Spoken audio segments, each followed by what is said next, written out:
EDSP 410, Final Exam. This was a course required to keep the teaching credential active, and everybody had to take it in teaching the handicapped or the disadvantaged student. We typed our reports, we turned them in. If this is too long, too bad. The premise is that to learn most completely, one must be self-reflexive about experience. This course, EDSP 410, has reminded me again and again how extensive in some ways that experience is, how I've taken it for granted, subsumed it somehow without being particularly aware of what it's done to me. A little idiosyncratic examination is in order, so you see, this is not just a recounting, it's a search intended as a reaffirmation. Sherman Institute. Still an undergraduate newly supporting a young family, I fell into the offer to teach, without experience or training or even an idea to follow. The first day, the VP, under 5 feet in physical stature and mentally somewhat less, led me across campus to TP8, the back room where the problem class was kept. Worst class in the school. Regular teacher had a heart attack, couldn't keep the job. Can't keep a sub. Librarian lasted less than a day. Here's the intercom. Panic button. Keep 'em busy. See you later. 18 years old, nearly all much taller than I, in 8th grade basic math and reading, products of broken homes, mixed marriages, intertribal, Navajos, Apaches, Pimas, identity crises, which tribe do I belong to? Couldn't make it in the reservation schools, shipped to Arlington, California, kept behind very tall fences, boarded, herded, penned. Ancient equipment in the shops, bakery, wood shop, print shop, so that if they learned, they had no saleable skill in the outside world. Forbidden to speak their native language, not taught English with any intensity.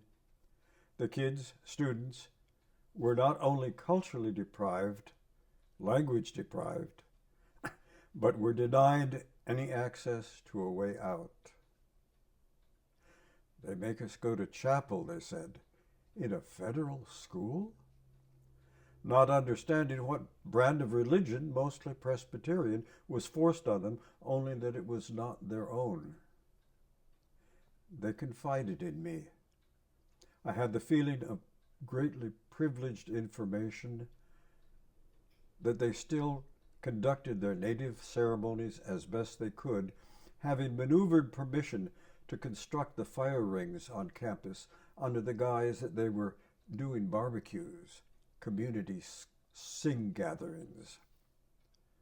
Don't leave them alone. They're like rabbits in heat, always in the bushes. We call it rape, but they're willing. Have to punish them, make them rake leaves. The cleanest campus I've ever seen. Caught a boy and a girl kissing in the textbook room. Locked. How did they get in? Out of kindness to me, they showed polite embarrassment and returned to class. I didn't scold or say a word. We were all grateful for that.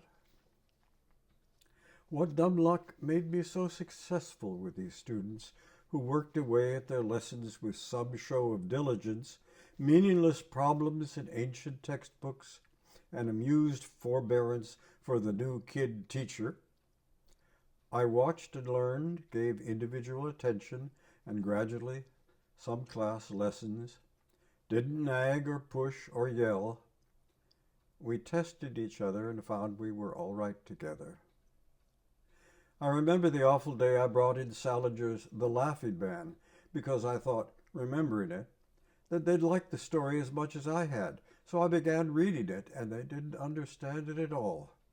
Not any of the allusions, not the tone, the vocabulary. I saw that nearly at once, began in a desperate panic to edit, then summarize, then collapse the story lamely, then back to the security of the textbooks. They understood that I had tried to do something nice by reading a story to them and thanked me for the effort, and we let it go at that.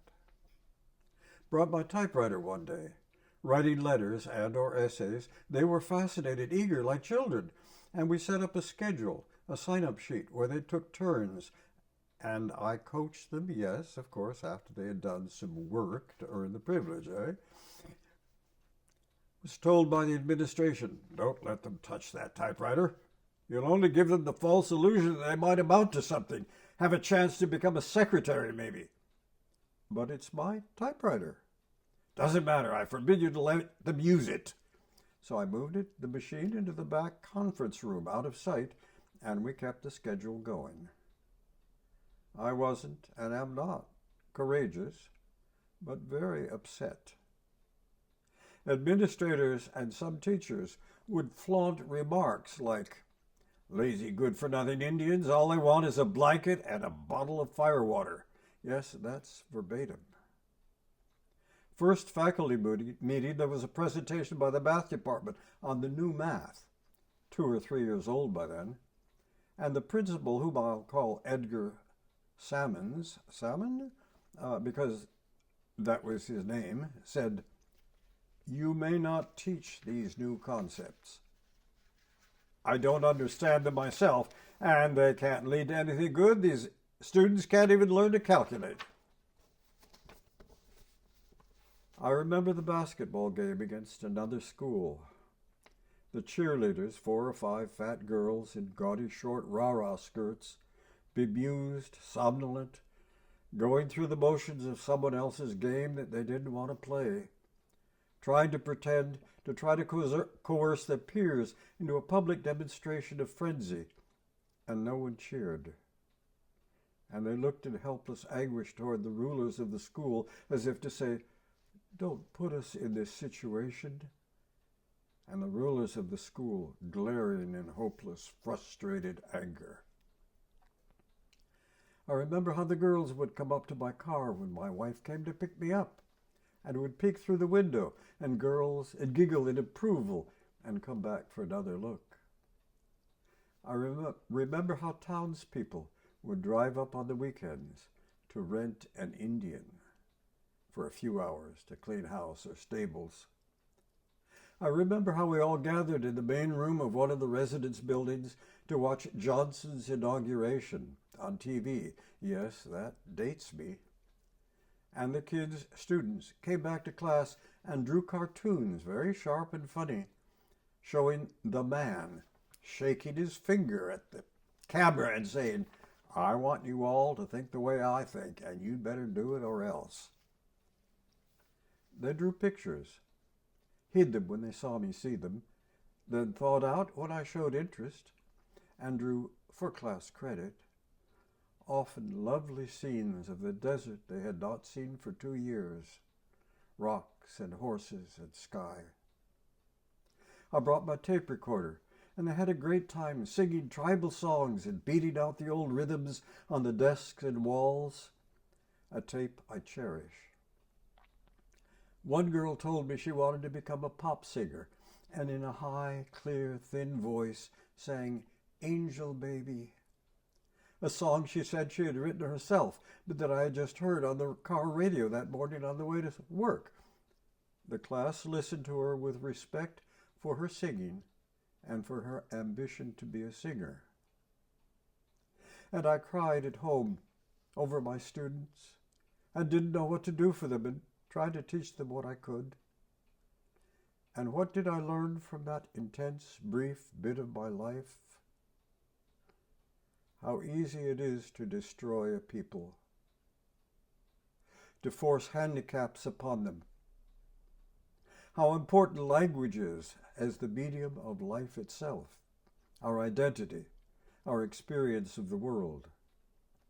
The value of democracy, the need to be free, what the mainstream is and how everything relates to it, how much I love teaching, even though I didn't and don't know what I was doing.